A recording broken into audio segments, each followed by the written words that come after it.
If you actually just look across civil wars in general, the average is actually 75%. So on average, across time from the end of the Second World War through to the present, 75% of conflicts have attracted aid of some kind, right? And so this really challenges this idea that civil wars are somehow internal conflicts bound by the borders of the state. In fact, they are more often than not subject to these external interventions.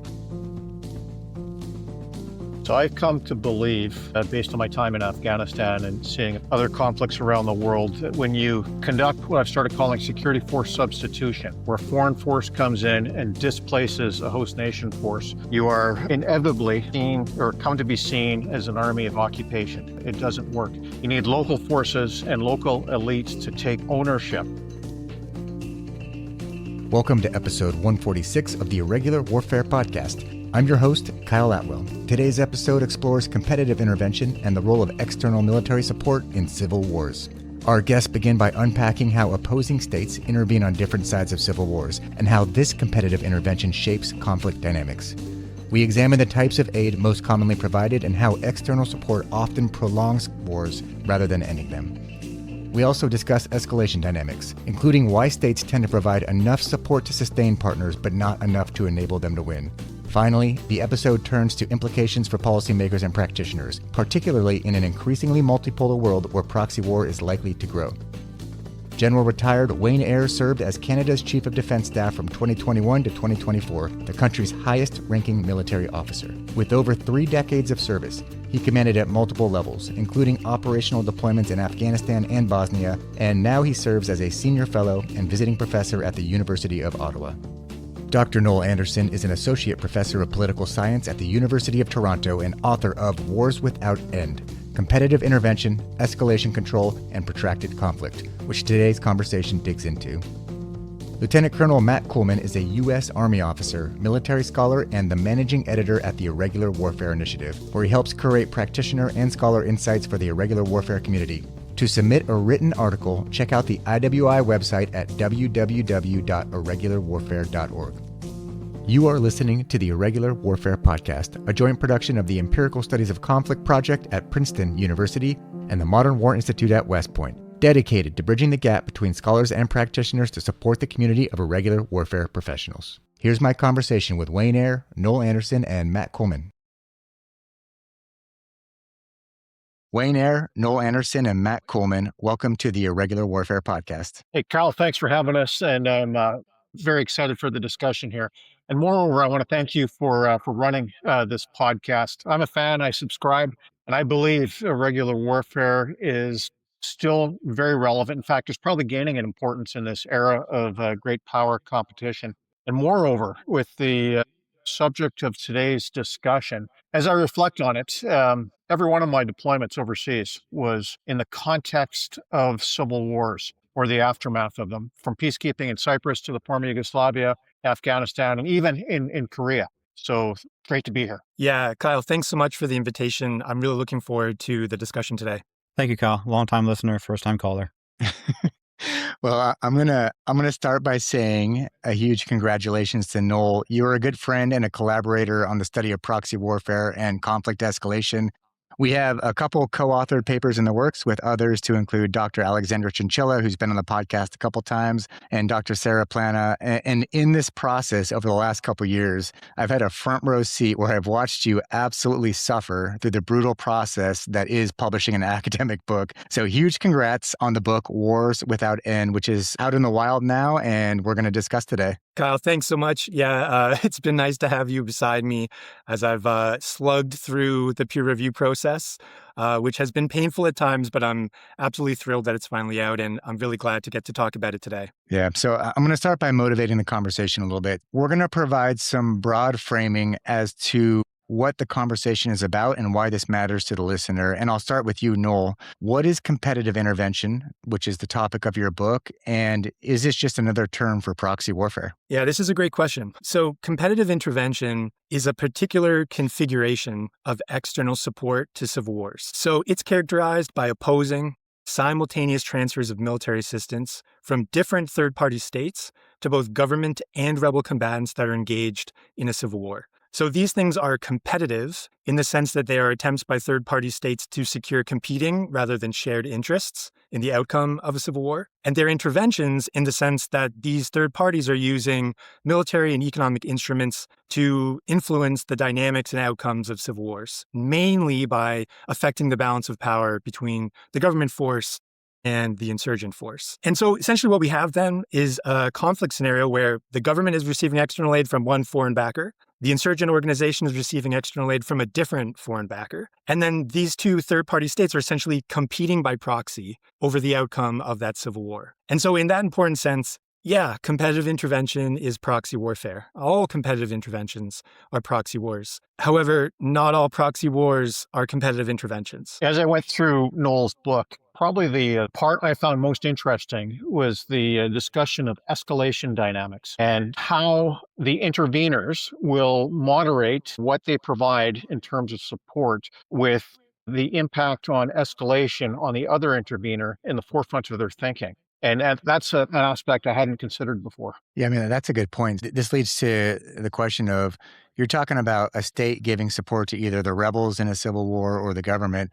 What are the types of support that states usually give? And are there different levels or echelons that states are willing to give when they're concerned about the opposite side seeing it as an escalation? Yeah, absolutely. So if you look across time, you see different levels of support of different types of external aid. So in the book, what I do is I create 6 buckets, if you will, of different types of support. And so if you look across time, the most common form of support that's provided is weapons transfers and ammunition transfers. So on average, about 60% of conflicts see weapons transfers of some kind. Very closely behind weapons is war materiel, so equipment, logistical support, as well as intelligence sharing, and training and advising missions. And in fact, those 3 components tend to go together, where you see weapons, training, and war materiel. In 4th place is financial transfers, so sort of raw cash. In 5th place is sanctuary, territorial access, or access to military infrastructure. And then this is where it gets interesting. The least common form of intervention is troop deployments. And the reason I say that's interesting is because I think there is a tendency to conflate intervention with boots on the ground military operations. But in fact, that is the minority of cases. It's about 15 to 16% of cases on average across time.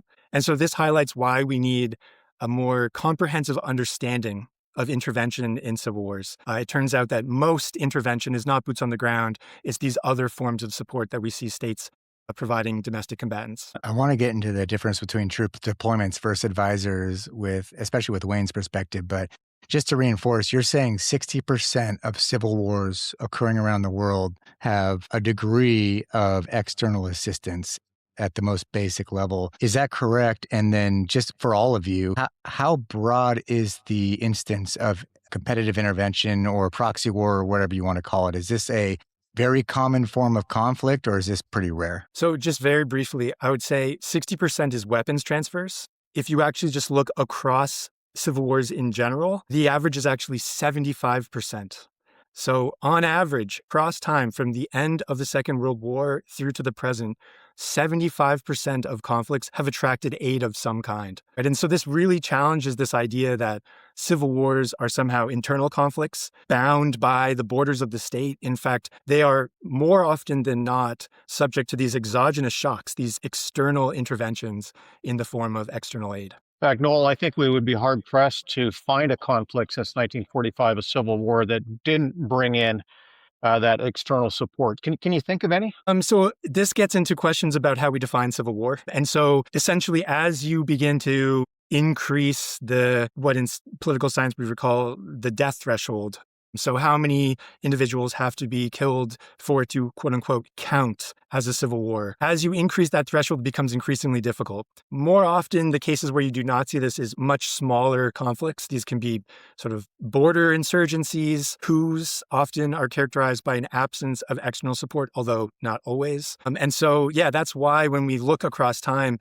it's in fact a majority. It is quite difficult to think of cases where we do not see external support. I think part of the reason it does dip down to 75% is because some years there may be support in a given conflict, whereas the next year that support falls off, and then it's back again the next year. And so there's a little bit of volatility across time just based on the crudeness of the data, which is sort of yearly observations. But yeah, that kind of gives you a sense of how common this phenomenon is. Yeah, I mean, I think the thing that really interests me with this part of the conversation is that with the end of the global war on terror era, the end of our focus on non-state actors and pivot to strategic competition and competition with great powers, it would be tempting to say that, okay, these civil wars matter less to us. If you are a military officer or a national security policymaker and you're trying to think about where to allocate your resources to prepare for conflict, how do you think about the role of civil wars and potential competitive intervention and proxy wars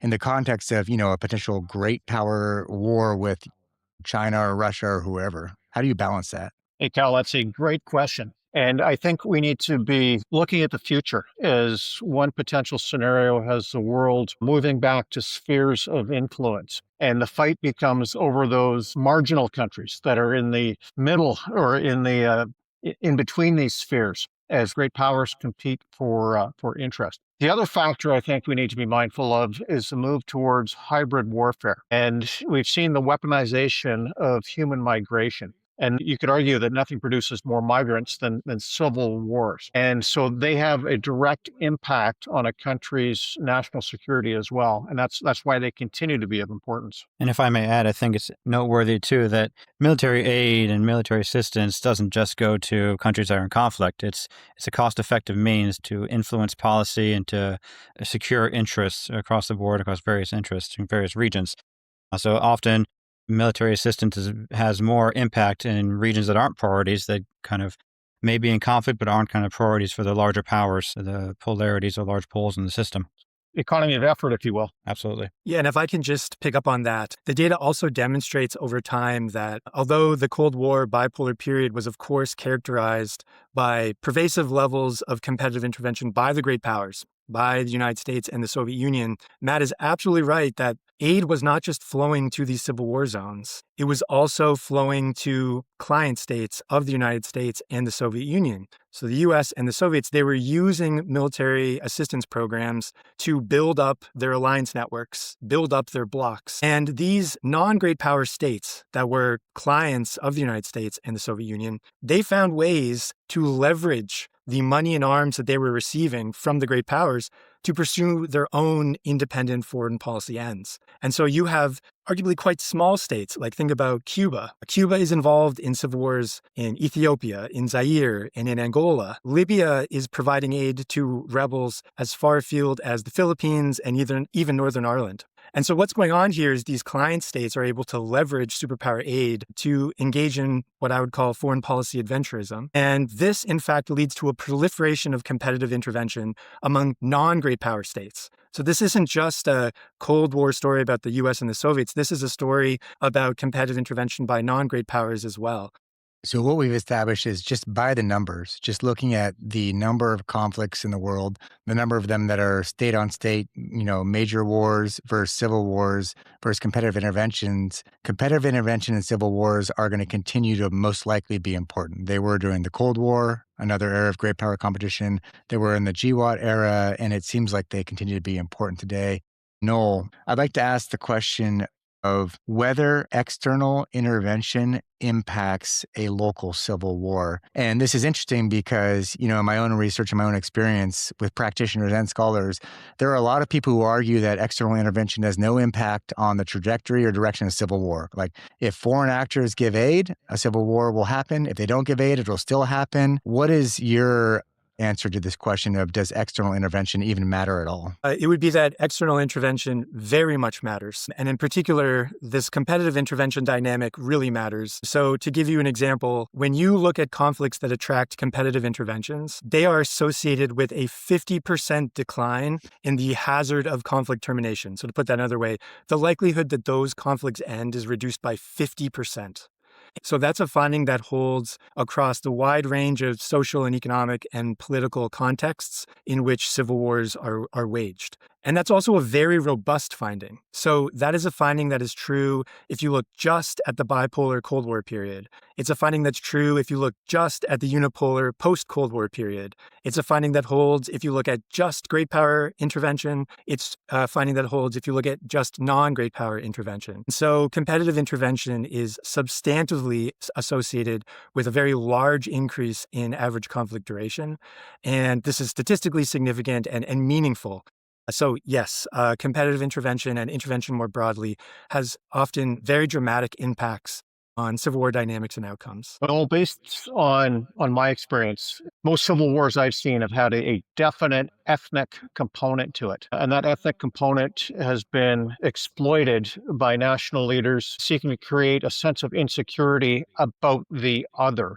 And a lot of these ethnic grievances go back centuries. So how does that play into your research? How does that play into the length of the conflict? Yeah, this is a great question. It's also a controversial question in the political science literature. And so the take-home message would be it depends on if you're looking at individual cases or if you're thinking about this in a generalized sense. So first, let's think about a generalized sense. The literature in political science is relatively clear that ethnic fractionalization or ethnic diversity, however you want to think of it, is generally not associated with the onset or duration of conflict. Now, the reason for this is that although it is true that many conflicts are characterized by ethnic fractionalization, it is also true that many countries that have ethnic fractionalization do not see conflict. So when we essentially average over the cases where we see ethnic diversity and no conflict and ethnic diversity and conflict, it sort of washes out. However, when we then start thinking about individual cases, the answer becomes more nuanced. And that's because ethnic diversity and in particular ethnic inequalities can be associated with the protraction of conflict. Ethnic inequality can result in harder bargaining and in an inability to reach agreement amongst whatever ethnic group tends to dominate a government and whatever ethnic group tends to make up the insurgency, if there's fractionalization across the government and the insurgency. Related, I think if we fast forward to the contemporary context and you look at conflict in general and broadly, there are other actors that'd be interesting to get your take and how do we account for this complexity of outside of states and subordinate groups, what's their impact on conflict duration in this instance in particular. One example that comes to mind are NGOs, these non-governmental organizations that have become, in a way, a player in the battlefield. For one example, Spirit of America, they provided defensive equipment and other technological means in Ukraine to increase the survivability of Ukrainian forces. And that's a new characteristic. Are there any other complicating factors that you've seen that exist in your data set, or is this just a new kind of trend in contemporary society, either from Wayne, your side as a practitioner and leader of troops, or Noel on the research side? How do we account for this? So I think a lot of this support also contributes to an element we haven't talked about, which is human will and the will to keep fighting. And that external support, whether it be from a state or a non-state actor, provides that moral support, which underpins one of the side's willingness to continue. Yeah, and so Matt, I would say that although I don't look at intervention by non-state actors, there is a trend in the data of growing rates of intervention by other insurgent groups to help their fellow insurgents in other conflicts. And so we see this sort of growing network of insurgency, if you will. Part of this is driven by the so-called franchising of Al-Qaeda and ISIS. And so I do think that networks of external support are increasingly becoming complicated. And that is in no small part due to the increased interconnections among groups as a function of globalization, technological spread, and so on. Yeah, just one point on this. A lot of your book focuses on a bipolar or unipolar international environment. Now, could we be seeing the emergence of a multipolar environment where you've got various state and non-state actors providing assistance, which just increases the level of complexity? Yeah, I think this is one of the most important questions for us as we continue to grapple with our changing international environment. In the face of Russian military aggression, in the face of continuing rise of China, there are a lot of questions about what an emerging multipolar world would look like. My expectation would be that as we move towards an increasingly multipolar world where power is diffused, we are likely to see a return to greater rates of competitive intervention akin to what we saw during the Cold War. And the reason for that is that international relations scholarship has demonstrated for decades, if not centuries, that the structure of the international system meaningfully affects state behavior. And that's because different structures of power, they generate different incentives for cooperation, for conflict. They generate different balancing behaviors, and fundamentally, they generate different levels of geopolitical competition among states. If I go back to something you said earlier, Noel, and also Matt, it's not just multipolarity that might be leading to an increase. It's also that actors that have nothing to do with states are now actually contributing to the fights. Historically, when we think about proxy warfare, we think, hey, a state decides to back one side, another state backs another side, another fighting each other.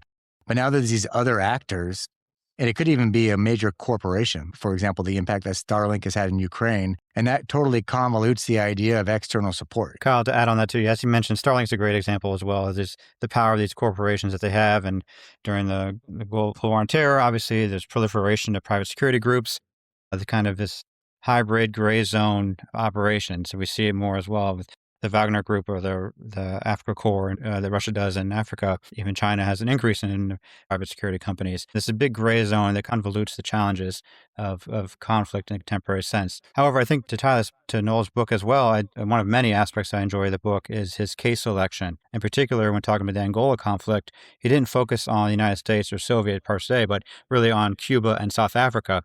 And I think that kind of ties to another thread that Noel's pulling on, is that it's not just the great powers that are participating in this intervention. You see medium-sized states, potentially smaller states, also involved, especially in the regional dynamics. Yeah, absolutely. The Angolan case, as well as the Afghanistan case, those are the two main cases in the book. The reason I selected those cases was because they provided a hard test for some of my core arguments about why competitive interventions are associated with protracted conflict. My argument is centered on escalation dynamics and the way that escalation control generates constraints on interveners to try to help their side, but at the same time control escalation vis-a-vis an opposing intervener. And what's unique about Angola and Afghanistan is that these were brutally violent conflicts. We're talking hundreds of thousands of deaths, the complete destruction of these countries in terms of their social and political and economic institutions. And so these are not environments where we would expect to see restraint on the part of the interveners, at least as far as it relates to the conflict. Yet that is precisely what we see. We see restraint on the part of the South Africans and the Cubans. We see restraint on the part of Pakistan and the United States and the Soviets in Afghanistan. Importantly, that restraint is not vis-a-vis the domestic combatants, and I should be clear about that. They often are brutal towards the domestic combatants, but that restraint is vis-a-vis each other. The two competitive interveners or multiple competitive interveners, that restraint is oriented towards each other. I think to add on that too a little bit, from my own research, what I've seen is there's some interesting dynamics when it comes to the superpowers during the Cold War era, as you say, in Africa in particular. Interestingly, China was supporting the opposite side in the Angola conflict that the Soviet Union was doing. Also in Nigeria, China was supporting the Biafra breakaway region, ironically, while the Soviet, as well as the French, were supporting the more central government. So you see these interesting dynamics where you'd expect some escalation, but you have some interesting bedfellows that do occur.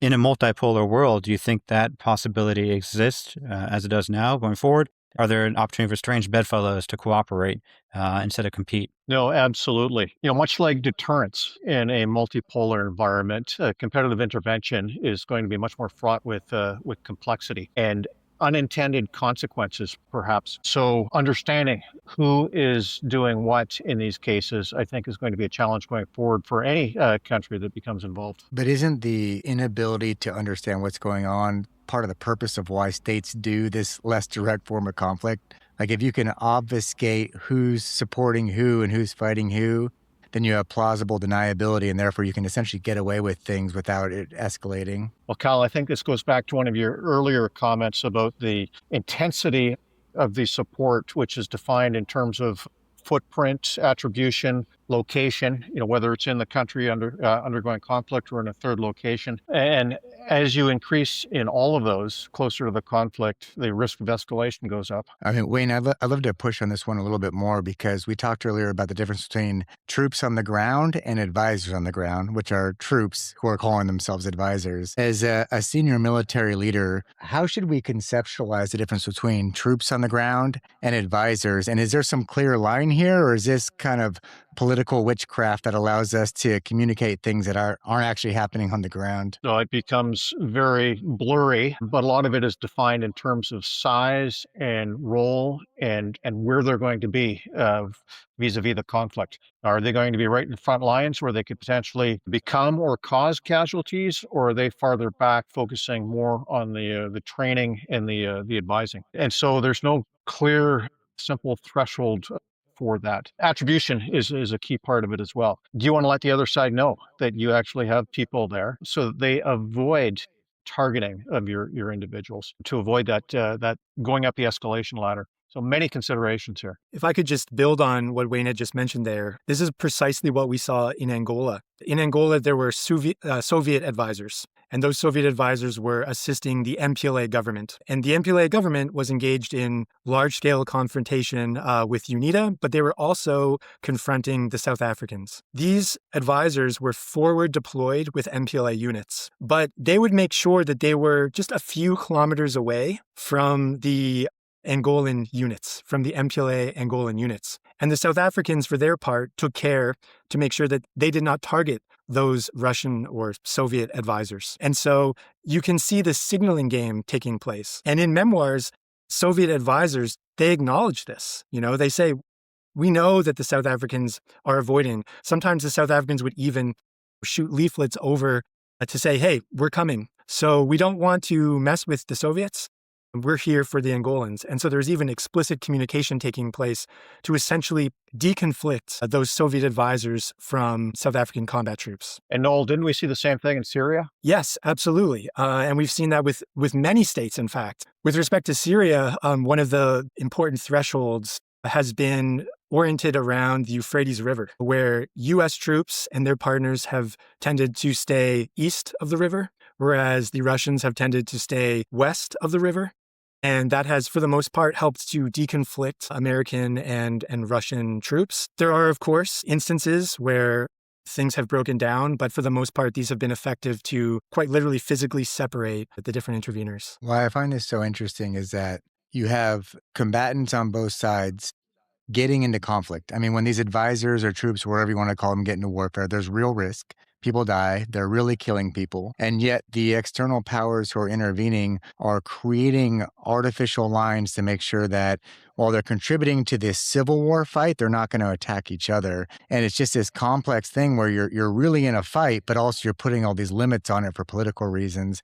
And rationalizing that is just incredibly complicated, it seems like. Yeah, well, that is the escalation dilemma at the heart of competitive intervention. And this helps us understand why these conflicts become so protracted at the level of the interveners and why interveners get sucked into these things and then struggle to get out, even as they go on for years, sometimes even decades, right? So if you're an intervener engaged in a competitive intervention, on the one hand, you feel upward pressure to escalate the level of support to your domestic combatant, because if you escalate your level of support, you're going to perhaps give them a military advantage that will help them win the day. And if they succeed on the battlefield, they will deliver to you the spoils of the war, the whole reason you got involved in the war in the first place. But this is a competitive intervention, and that means that there's another intervener on the other side. And this is going to generate contradictory downward pressure to try to constrain the scope of your intervention to avoid escalation vis-a-vis the other side. Because anything that you do to help your side win can be responded to by the other intervener.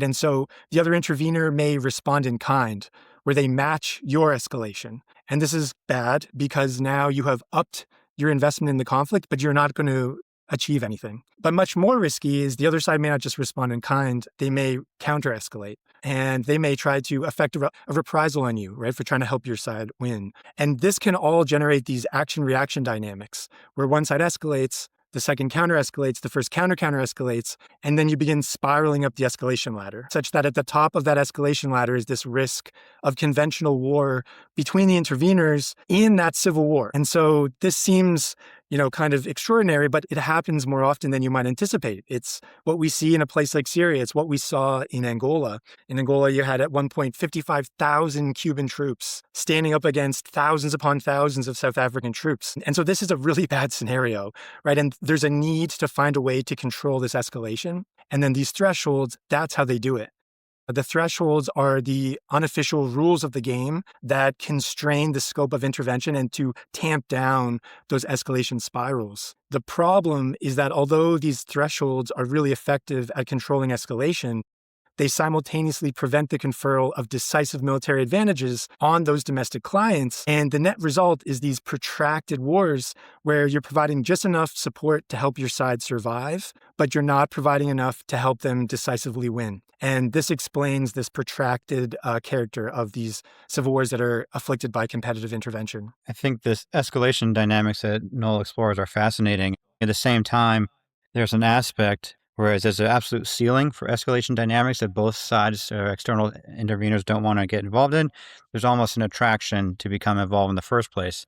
And I'm sure there's some cases in which a state is providing support to one side of a conflict, and then that pulls in other players, other states, whether they're big powers or medium powers, pulls them into the conflict themselves, not just to be present in the party, but not to necessarily escalate to break that ceiling. So there's a pulling effect, a gravitational pull of conflicts. And then obviously, I think in the other case you do, obviously, there was an interest in the United States to drain the resources of the Soviet Union and Afghanistan. So that kind of pulled them into it to a degree. Yep, absolutely. And what you're getting at there is the strategic contradiction inherent in this form of intervention, which is this need to intervene, whether that is for humanitarian reasons, to secure national interests, whatever it may be, this need to intervene while simultaneously controlling escalation if you're in a competitive intervention. That contradiction is what explains why these wars become so protracted. So in other words, the intervener provides enough that the one side doesn't lose, but not enough to decisively win. Understanding that trend in conflict is important for practitioners. Absolutely. The way I sometimes refer to this is that the strategic dilemma of competitive intervention warps positive objectives of winning into negative objectives of just not losing. And what is driving that is this escalatory dynamic or these risks of inadvertent escalation under the shadow of competitive intervention. So there's a lot to unpack here. I'm going to throw 2 points at Wayne and just let him wrestle with them, which is first, it seems like in civil wars, there might be different objectives between the external intervener and the local government or the local insurgent group. So the local government or insurgent definitely wants to beat their adversary categorically, and the external intervener wants to support them, but not provoke a broader war with, whatever other great powers on the other side. And so my question for you, Wayne, is, given all these complex dynamics at the most senior levels of government where you've served, are we thinking about these strategic dynamics between states and actors and escalation, non-escalation? Is this a deliberate process, or do we kind of just get caught up in the fight and the organizational bureaucratic politics of how we man this? And do we lose sight of these broader trends and where the conflict might end up going? Yeah, this is a great one to wrestle with because every case is going to be different. And the beauty of Noel's work, like many theories of war, it's descriptive, not prescriptive, and it helps you understand what you may be in the middle of. A lot of these things organically happen. And before long, you realize that you have entered into an agreement with the country with perhaps different objectives than your own, and you need to moderate what you provide. Escalation dynamics, I think, are incredibly important to understand. And I can't help but think about the situation in Ukraine right now, even though it doesn't fit nicely into your model. But the provision of support being moderated by escalation threats from Russia, the nuclear saber rattling, which happens every time there's discussion of a new capability, whether it be tanks, whether it be long-range precision strike capability, whether it be aircraft. Certainly, those are considerations. There's an article I would recommend in the Texas National Security Review by Janice Stein on escalation management, learning by doing, and how these red lines, these assumed red lines, the West crossed those eventually by learning. It's a very interesting dynamic that's ongoing. When we're thinking about escalation dynamics, where in the government does this occur? Is it that the military is always pushing for more because our goal is to win, and the political class is thinking about escalation dynamics? Is it a cohesive thing where both the senior military leaders and politicians are thinking about escalation dynamics? Is this a deliberate conversation? So I would suggest that every country, every conflict is different and really driven by personalities. In some cases, the military may be pushing harder. In other cases, it may be a restraining factor on otherwise rash action. And so it becomes a discussion between all of the senior actors, understanding that in a democracy, it's an unequal dialogue and the political level has got the final say, but there is no one single template that fits all, I would argue. If I'm thinking about the cases that I'm most familiar with, Angola and Afghanistan, that's what we saw. There's often very intense debates among different segments of a particular government, where some are pushing hard for a particular type of escalation to cross a threshold, and others are pushing very hard to constrain as much as possible. And I think what's really interesting is to understand and to work out why it is that some of those constituencies eventually win and why other constituencies may not be as successful. And so I'm thinking from my own book of the case of Afghanistan and around the intense debates that surrounded the Stinger missile. And different agencies of the United States government were pro or con the decision to send a Stinger. I think what ultimately won the day in terms of the decision to go ahead and cross a threshold, which in Afghanistan was known as battlefield credible, which is to say they had to have been credibly captured by the Mujahideen on the battlefield. The Stinger, of course, violated that threshold. I think the thing that pushed the U.S. to ultimately provide the Stinger was a increasing realization among important policymakers in the United States and also in Pakistan that if the Stinger was not provided, the Mujahideen, in a very real sense, were perhaps going to lose. And they were going to lose because the Soviets had complete air superiority. That fear that the domestic client, in this case the Mujahideen, was about to lose, I think that's why the debate was resolved ultimately in favor of the Stinger, and those who were more fearful of the escalation dynamics that could take place, why they ultimately lost that debate. I would just briefly say, though, that even as the U.S. crossed that threshold, they did a number of things to constrain the risk of escalation. They limited the number of Stingers they provided.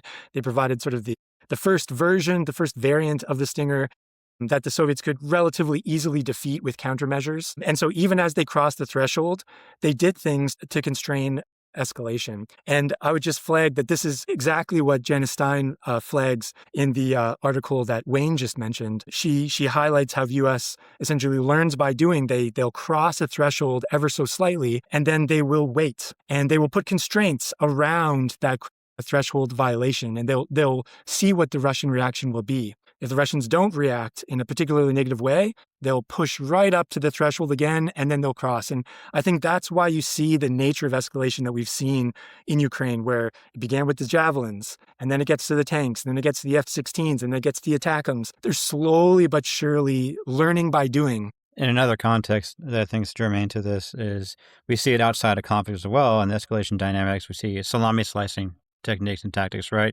Building up atolls, building up islands, reinforcing them, introducing different types of equipment. So the escalation dynamics that Noel explores are valid in all kinds of conflict and pre-conflict escalation scenarios, which is fascinating. And I think it'll be very interesting as we look at the future with the types of support that could be provided. Cyber, for example, more intelligence support, especially of targeting quality. Conducting cognitive warfare on behalf of who you're intervening for. Many new facets to this, which I think are going to become apparent in the years to come. So we've established that external intervention causes civil wars to last longer. Earlier, Wayne said when one side provides military support to one of the local civil war actors, it can actually increase their morale, and that in turn might be a reason why civil war lasts longer. Before we go to our closing, I'd like to understand, what do we think the reasons are that external aid increases the length of civil war? Well, Kyle, just as you said, The moral component is a key aspect of combat power, and maintaining the morale of one side is very important. More important, I would argue, than the material side. The material side is critical as well, but those two, the moral and the material, are two that contribute to the length of wars. And if I would add too, I think depending on which side the intervener is supporting, there is also the consideration of absorptive capacity. Is the equipment you're providing to this one side of the conflict, how much can they absorb? If it's high-tech equipment, there's going to be a challenge. While that equipment could be decisive in the conflict and end it shorter, the absorptive capacity and the training and the ability to maintain it and keep the logistical tail to employ it may not be there. So that could be a deciding factor in the type of equipment that's provided. And so instead of providing decisive equipment, you provide what's just good enough that's employable by the one side of the conflict. I think Wayne and Matt are exactly right. And so I would repeat what they said in a slightly different way. So in the book, the way I try to understand the effect of competitive intervention at the level of the domestic combatants is to think about how competitive intervention distorts domestic bargaining processes. And I think it does three things. So the first thing it does is it subsidizes war costs. Right? It makes war cheaper to wage. And what that does is it encourages the domestic combatants to dig in their heels and drive a harder bargain, because it's easier for them to be patient and continue fighting today in the hopes of greater concessions tomorrow. So that's the first it's thing. cheaper? It's cheaper because it's not their money. Like, they're getting arms and ammunition and whatnot from a foreign country, so they can just keep fighting because it's not their money, essentially. Exactly. I mean, if you imagine sort of like a thought experiment, imagine I said war is costless for you to wage. Well, there's no incentive for you to ever reach a negotiated settlement short of your maximalist demands, because it costs you nothing to hold out. Now, the real world is not like that, but the more I subsidize war fighting, the easier it is and the more likely it is for you to hold off in negotiated settlements to keep fighting today in the hopes you get more tomorrow. So I think that's the first big effect of competitive intervention at the domestic level. The second thing, and now this gets to Wayne's point about morale, the second thing that goes on is that competitive intervention balances combatant capabilities. Now, when I say balance, I don't mean that the competitive interveners are providing equivalent quantities and qualities of aid. Of course, that doesn't happen. But they do provide countermeasures that help overcome some of the advantages that their opponent might have. For example, governments generally have air superiority. That's just the way of the world.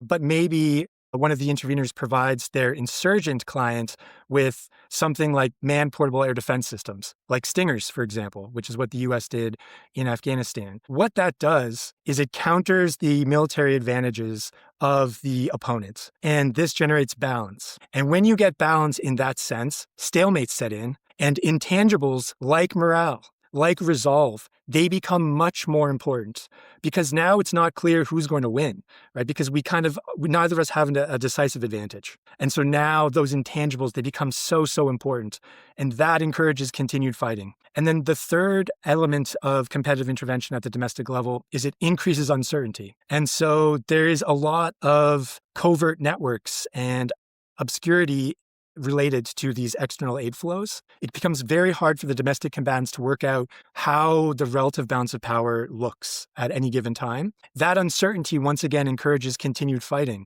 because it's not clear who's actually going to win. And so it might make sense to hold out today in the hope for more concessions in the future. Yeah, I think it's important to double down on the central argument, which is that external military assistance does impact the trajectory of a conflict. And I can't tell you how many times I've been in State Department briefings or military briefings or read academic papers that say, oh, our external aid doesn't matter. There's going to be a conflict there either way. It has no impact on it. You're laying out a good case that the provision of a bunch of military equipment actually can change the balance of power, the motivation, the incentive structures. It can fundamentally change a conflict. And I think your overall analysis, unfortunately, is that often it actually prolongs a conflict. It makes it worse, which is an interesting morality question about intervention. If intervening causes wars and suffering to last longer, should we do it? But we're running short on time, so I'm gonna pivot toward the end. I'm gonna ask two questions. The first one is, we're talking about competitive intervention in civil wars over the GWOT period and the Cold War period before that. But what role do we expect competitive intervention and proxy war to play into the future of multipolarity, of great power competition and strategic competition? So I think if we take a look at some future trends, we're seeing an increased distrust in the institutions of government, calling into question in many countries government legitimacy, which, if you take several steps farther, result in civil unrest, perhaps even civil wars. And so civil wars aren't going away. And especially in a world which is becoming increasingly multipolar, this types of intervention, especially in countries where there's interest in, well, you name it, stopping human migration, resources, etc. This is going to continue. So understanding theories like this is going to continue to be important. Yeah, so what I would say to that is that competitive intervention is prolific to the present. So although we have seen a notable decline in the prevalence of competitive intervention in the post-Cold War period, it has not gone away, and it continues to afflict about 1/5 of conflicts. So in fact, a little over 20% of conflicts to this day are affected by competitive intervention. And so as we see growing geopolitical rivalry in the international system, my expectation would be that we will see an uptick in those arguably already quite large numbers. And so policymakers need to be seized of the escalation dilemma and the escalation dynamics inherent in this form of competition, because my expectation would be that they will have to confront this kind of problem increasingly in the future. We're talking about interventions in civil wars. I'm assuming this requires different types of military capabilities than, say, a large scale combat operations context with another great power. Do you think that we balance this correctly in our national governments, or do you think we tend to favor one form of conflict or the other? I think it's all situation dependent, depending what the world provides us. But what it demands is a large spectrum of tools, ranging from the provision of information to equipment to advisory support to, if necessary, intervention with forces on the ground. So again, every case is going to be different, and I don't think one type is favored over the other. And I think I would add that for the role of competitive intervention in the future, in this multipolar world, so called, it's a function of some powers losing interest as well in certain regions, certain countries, which creates an opportunities for others to kind of fill that vacuum and receive that. So not only is opportunities and dynamics changing in certain parts of the world, but secondly, there are new resources that we discussed earlier and new domains in which we can, with the diffusion of technology, that become open to this kind of intervention, this conflict outside of the Civil War conflict, but it escalates into other domains, which also creates these escalation dynamics to be concerned about. If I could just build on Matt's point, I would say that insofar as we can look into the data on this question as well, something we can see over the last, say, 10 to 15 years is a growing regionalization of intervention, where there's a growing number of regional powers that are increasingly engaged in this kind of conflict scenario. And so I'm thinking here of Turkey, of Saudi Arabia, of Iran. This is a growing trend. And so insofar as some states are withdrawing around the world, we are seeing other states begin to step in, generating this regionalization of intervention. Yeah, that's a great point. And this was brought up earlier that when we think about military intervention in local civil wars, it's natural to think, oh, the Soviet Union and the United States, this is a great power thing. But actually, if you were to parse into your data, Noel, you would find that probably the majority of these conflicts have non-great powers, states you wouldn't think about that are conducting interventions like Sudan and Turkey and other states like that. So this isn't just a tool of great powers. This is a fundamental tool of statecraft that actually goes back a really long time. And so we need to understand it and prepare for it. And I could go for hours on this, but I'm just going to go to our final question. We always finish the podcast with what are the implications of this conversation for policymakers, practitioners, and scholars. I'll start with Wayne. What are the implications of this conversation for you? So I'll repeat something I said before. It is adding to our understanding of war and perhaps the war that we could be in. It's not prescriptive, it's descriptive, but anything that helps with the understanding of the moment that we may find ourselves is going to help determine a way forward. I will add 2 points. One, as we see from Noel's book, that competitive intervention is not going away. The research and the practice of civil war and conflict, obviously, it's complex, and there's, of course, there's humanitarian concerns. But also states have interests, particularly in a globally interconnected society. Those interests will always be there. Second, it's also equally important to understand competitive tension, as Noel does for us in the book, that it's important to remember that military dynamics and military power are just one instrument. In order to truly understand it, even as the domains expand, that it's a whole government approach. There's a holistic considerations that we must acknowledge, particularly the deep-seated societal issues that were touched on earlier must be considered. Yeah, and I think I would close by highlighting that intervention, it's often not a unilateral exercise, which is to say that it is prone to competitive dynamics in the international system. So when one state intervenes to support one combatant of a civil war, it has to be prepared for a response in kind, a counter-escalation or a counter-intervention by a rival that's designed to check their influence or to impose reciprocal costs. And so under the shadow of inadvertent escalation, the contradiction inherent, again, in the need to intervene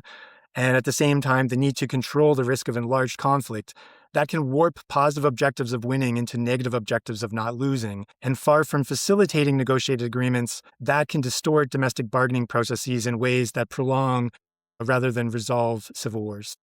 I'll finish with one more question, which is, in the wake of GWOT, there's an increased sentiment that, the West and especially the United States should do less intervention abroad because it didn't necessarily work out in Afghanistan and Iraq. At the extremes, you have sort of neo-isolationism. Given your study of these interventions and your experience, do you think on net we can expect to see a decrease in this phenomenon? Is the phenomenon of intervention fruitful for countries that do the intervening, or is this on net actually not a good thing, and yet we keep doing it? We've been doing it for thousands of years. So I've come to believe, based on my time in Afghanistan and seeing other conflicts around the world, that when you conduct what I've started calling security force substitution, where a foreign force comes in and displaces a host nation force, you are inevitably seen or come to be seen as an army of occupation. It doesn't work. You need local forces and local elites to take ownership of the conflict. And so competitive intervention, I don't believe, is going away, but it's the scope and scale of it.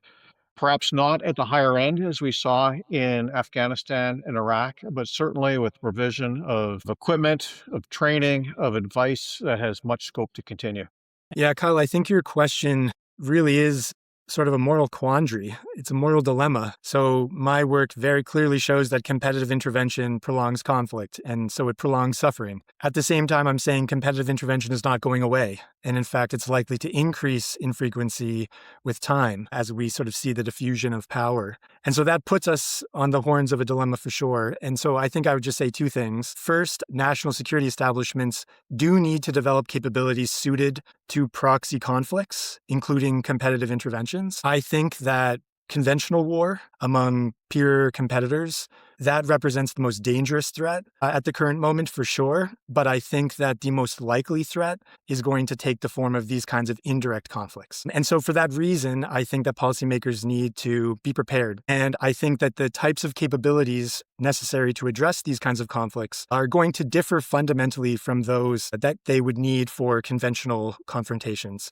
So it's going to be things that look more like security force assistance and things that look more like irregular war. So that's the first thing I would say. We can't just put our head in the sand and imagine that this problem doesn't exist. But the second thing I would say is that precisely because I think security force assistance is going to play such an important role in the future, I think that policymakers must very carefully assess the decision to deploy these capabilities, which is to say that they have to use them judiciously. They have to use them with very clear political and military objectives in mind, and they need to take into account the potentially escalatory dynamics that are associated with security force assistance. I think it's quite common for us to see security force assistance as benign. We're engaging in partner capacity building, right? But in fact, there are competitive dynamics that can be unleashed when we use these programs abroad. And so policymakers need to be aware of this potentially competitive nature of these programs and the fact that it can lead to a form of mission creep where the act of assisting a foreign partner can inadvertently drag the sponsor into a protracted conflict that then resists traditional diplomatic or military solutions.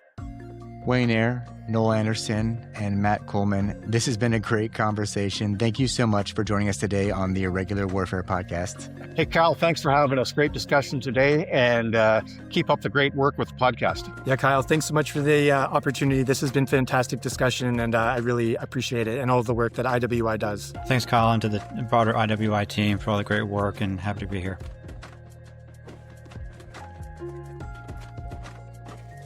Thanks again for listening to episode 146 of the Irregular Warfare Podcast. We release a new episode every 2 weeks.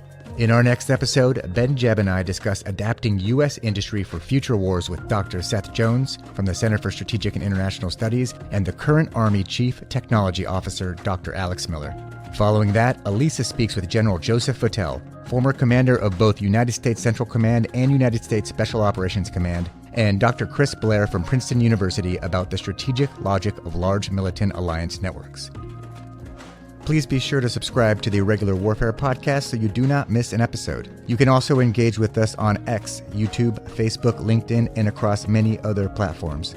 If you found value in today's conversation, please leave us a review on Apple Podcasts. It really helps us reach new audiences, and also please consider sharing this episode with a friend. And one last thing. The views expressed in this episode are those of the participants and do not represent those of any government agency, the Empirical Studies of Conflict Project, or the Irregular Warfare Initiative. Thanks again for listening, and we'll see you next time.